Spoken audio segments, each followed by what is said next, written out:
I just wanted to make sure that you listeners are listening to the Drapedomaniac podcast on doayamedia.com. You are, right? Peace, family, and welcome to the Drapedomaniac podcast. This is Ayapo Yapa, the HDIC. That is the head Drapedomaniac in charge. And we're here to have conversations on how to get off this plantation. The murderer who murdered George Floyd has finally been arrested. Whether he's prosecuted and receives reasonable punishment remains to be seen. Even if he does, it does not bring back George Floyd. Nor does it mean anything to the overall situation as black men, women, boys, and girls are still being terrorized and stalked, even as we listen to this. Most of whom don't have the benefit of having their terror recorded. Breonna Taylor, Ahmaud Arbery, Sandra Bland, Tamir Rice, and just to keep going back and back, Emmett Till, George Stanley. It doesn't stop, and it won't stop. And the sooner our people let that sink in, the more helpful it'll be to us. America is a very different country for black people than it is for white people, and any other people who are here. Surely, quote unquote, people of color have their difficulties in dealing with this country. Hell, even white people have some challenges in relationship to the 1% and the people in power. But black people have a very particular, very specific kind of terror in which we live under, and that is unique to our people. Every challenge that's dealt with by every other race in the United States, including white people, are things that black people also deal with. However, our people also deal with being discriminated against, oppressed, marginalized, demonized, made the scapegoat of pretty much everything, systematically and systemically conditioned to be hated by others and to hate ourselves, and murdered with impunity by civilians and uniformed race soldiers alike. We deal with everything everyone else deals with, plus all of the things I just named and more that no one but us black people have to deal with. When things happen to white people, whether it's something as benign as getting bad service or to the extreme of being gunned down by police, there is no question in their mind that it happened because the person they were dealing with was either incompetent at best or an individual jerk or bad person at worst. But black people must ask ourselves, whether out loud or internally, did this happen to me because I'm black? Maybe it did, maybe it didn't. But the point is that we live in a society in which we can never know for sure which it is. Never. Because the country we live in is not the country they live in. Stand outside the door of a 5-star restaurant and wait for someone to come out the door.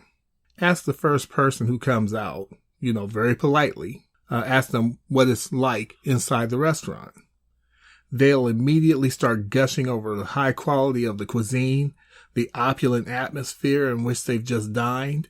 They'll remark on the live band that's playing soft jazz and even how they were able to hit the dance floor. They may even comment on the surroundings or other people dressed according to their high-class standards and just what a beautiful place it was overall and how classy it is. As they stroll away, not a care in the world, except for how much money they're going to make the next day off someone else's labor while they sit on their ass. You wait several hours, then walk up to the next person who comes out. You politely ask them what they think of the restaurant. They waste no time in talking about how hot and messy and smelly it is, and how the entire time that you're inside of it, people are treating them like they're nothing, and yelling and screaming at them, and how little time that they do have to sit down and eat, and it's at an uncomfortable little table that wobbles when they try to eat their food off of it, and the hard seat that they had to sit on. But how could this be? They're both coming out of the same place. It's one of the most talked about and respected 5-star restaurants in the city, and it's always full, with people waiting outside to get in. And they can seldom even get in if they don't have a reservation. Then why are the perceptions of these two people so vastly different?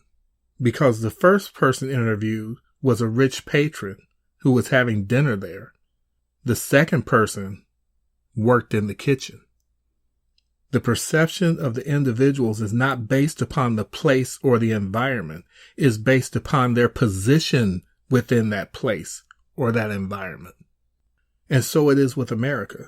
Our position as Black people, our reality as Black people in this country is a completely different experience from anyone else.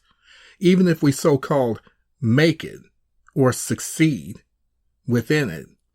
And even that perception is skewed because quote-unquote success is not even based upon our definition of what it is, but by the definition that was forced upon us by those who control the society and created that dynamic for their own purposes. And for anyone who says, then the person who works in the kitchen needs to work hard so they can become one of the rich people who can become one of the patrons, I will address that self-serving, disingenuous garbage by saying this. If continuing with the metaphor of the restaurant, I will add that the kitchen staff, from the moment they were born, were not only taught that the only place they can work is in the kitchen, but that the people who own the restaurant, which was built by the stolen labor of the people who now are only allowed to occupy the kitchen, are very actively working against and terrorizing the people to prevent them from being able to get into the position of a patron. And I'll take that even further.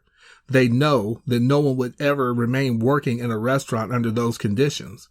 So they always tell them that if they work hard enough, scrub enough pots and pans, prepare enough food for the patrons, and sacrifice their lives enough, one day they too will become a patron. And every now and then, they will allow one person to get out. And then they'll say, see, it can be done. They did it. So one day, so can you. So get back to those dishes. The whole thing is a trick bag, and we need to leave it by separating from it. It's time to get out of the kitchen and to leave the restaurant altogether and create our own place to die. That's all I have to say. So thank you for listening to this edition of the Drapetomaniac Podcast. I'm Ayapo Yapa, the HDIC. That is, the head Drapetomaniac in charge. And as always, I'll see you on the run. And thank you again for listening to the Drapetomaniac Podcast. Tune in next week at doiamedia.com. DOIAMEDIA.com. And again, we'll catch you on the run. Peace.